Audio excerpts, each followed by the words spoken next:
A special report. Colombia votes in its second round for its next president. Welcome to Weekend Sentinel from Latin America Risk Sentinel.com. Thanks for being with me today.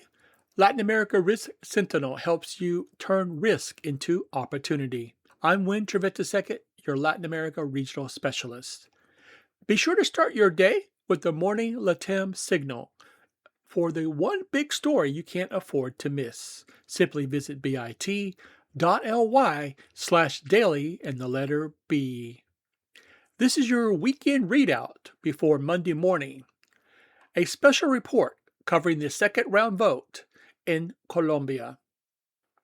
Buoyed by the national team's victory in round one of the World Cup, Colombians returned to presidential polls on Sunday with two stark choices on the ballot.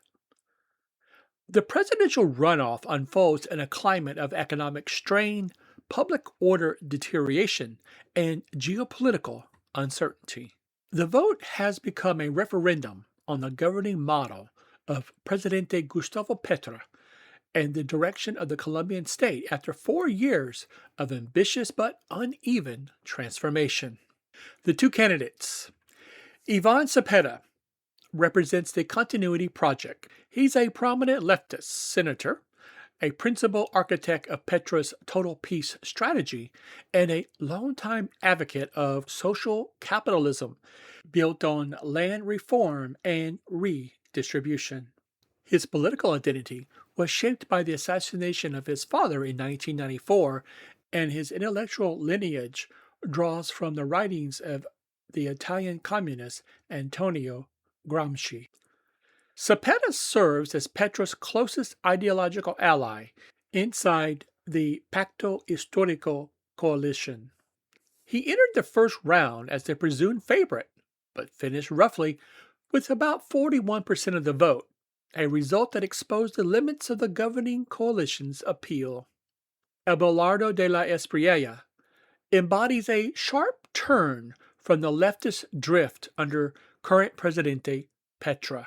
He's a lawyer who's had controversial clients, a businessman, and right-wing outsider who built the Defensores de la Patria, Defenders of the Homeland, movement around security, Christian values, anti-corruption, and free enterprise. His campaign is anchored in a promise to restore territorial control and reverse Petro-era policies. De la Espriella shocked Bogota's political class by winning the first round with nearly 44%, positioning himself as a candidate of voters demanding a return to order. These two diametrically opposed candidates define the choice before Colombians: continuity with negotiated security and redistribution with Cepeda, or a decisive shift toward mano dura governance, pro-market reform, and a tilt back to Washington with De la Espriella. Colombia's next administration inherits a deteriorating fiscal position. Petro's expansive spending cycle pushed public debt to levels that many economists now classify as a warning zone. The incoming government must stabilize the fiscal deficit below 3.5% of GDP and anchor public debt under 55% of GDP by 2030. Achieving these targets requires a clear growth strategy, either a pro-business model aimed at 7% annual GDP expansion or a pivot toward agrarian-led development. Colombia remains structurally dependent on fossil fuels. Oil accounts for 45% of total exports and generates up to only 12 to 14% of national government revenue. Proven reserves stand at 1.944 billion barrels, but the absence of new exploration contracts leaves the country with a precarious 7.8-year reserve life. In other words, the Colombian oil industry faces decline.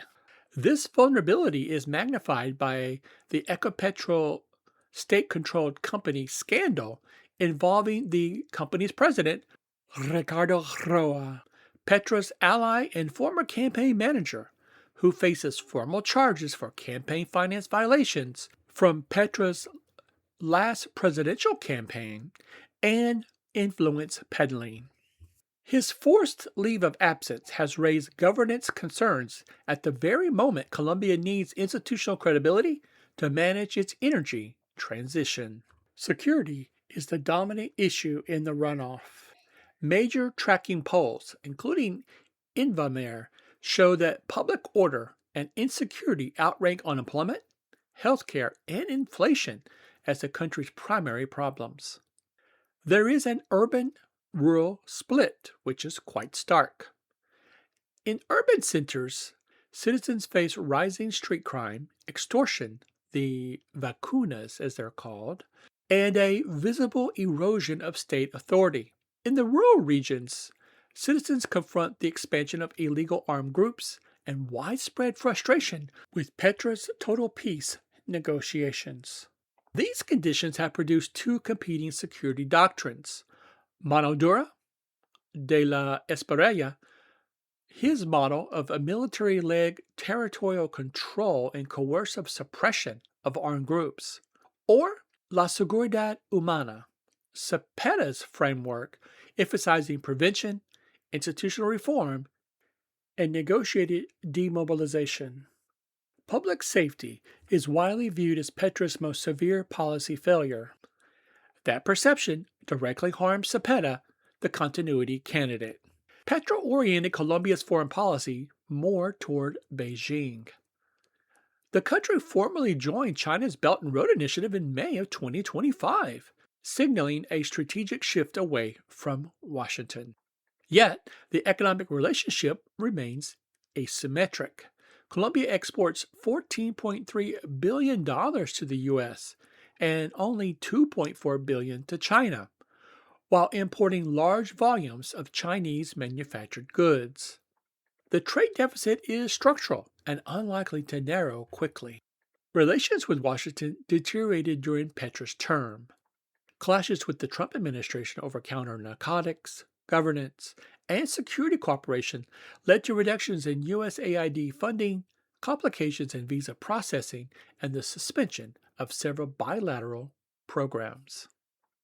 The next administration will determine whether Colombia consolidates its eastward tilt to Beijing or recalibrates toward its traditional U.S. partnership. Round 1 revealed the electorate's direction. The governing coalition underperformed. Public security dominated voter priorities. These forces remain intact heading into round 2. Colombia's polarized environment, fiscal stress, public order deterioration, and geopolitical drift favors the candidate who most convincingly promises a restoration of order and institutional control. The consolidation of right-leaning and centrist voters after the first round strengthens that dynamic. The final analysis.